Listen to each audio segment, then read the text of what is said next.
Hello, Kyle. Hi. Thanks for having me. Well, thank you. So let's get started, shall we? What is Ukrainian Orthodox? Okay. Ukrainian Orthodox is an Orthodox church in our area. We're under the auspices of the Ukrainian hierarchy. So that's what it is. In the canons of the churches, every country has their own Orthodox Church.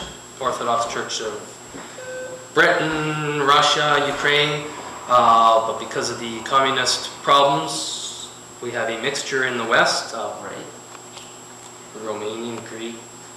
Anyways, we are under the Ukrainian auspices. The founding fathers were Ukrainian.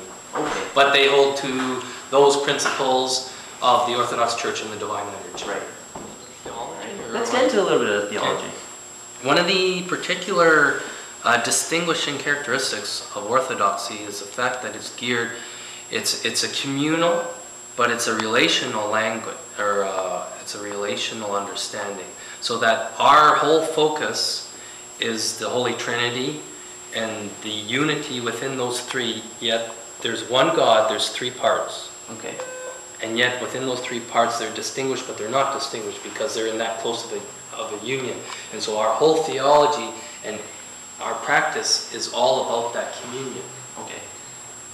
So that, that's why, you come and experience it, because it's not so much thought process. Thought is just part of a person. You've got the heart or the soul as well, and the physical body. And all three of those are tied together like the unity within the Holy Trinity. Okay. So that the resurrection at the end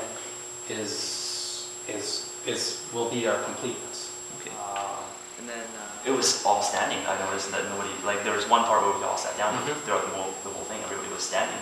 Why don't you tell us a little bit about that? Okay. The part is in the Old Testament, even in Revelations, the people are always standing before God. Right. So it helps in that, but it also, if we're standing, it also usually keeps our minds from being distracted about other things like the pot roaster. Right. And as well, it also helps in the eating, because like I said, there's not that dichotomy, that we're just body and soul. So when we die, the one is separated for eternity. No, it's all of us. So we're complete. So in our worship as well, not only do we worship with our mind, we worship with our heart, we worship with our bodies. Right. So I gotta stand for the whole hour and a half. Yeah. See, and in Russia, you could some services you could be there for 8 hours. Yeah. Just standing. Yep. Wow. Well, I noticed during the service that everybody faces the front. To the east. Right. To the east. Okay. If they're built right. Otherwise, they'd be facing towards iconostasis. Yeah. And actually, it's towards the altar. And then I've been to other services where the priest faces the rest of the congregation. Okay. Does the priest also face the rest of the congregation? Only when he blesses them. See, because like I said, there's that communion. So even though the priest is a priest, he's still a person, and his job is to direct our prayers to God. Right. So he's praying along with his back, facing the people, because he's praying with the people as well.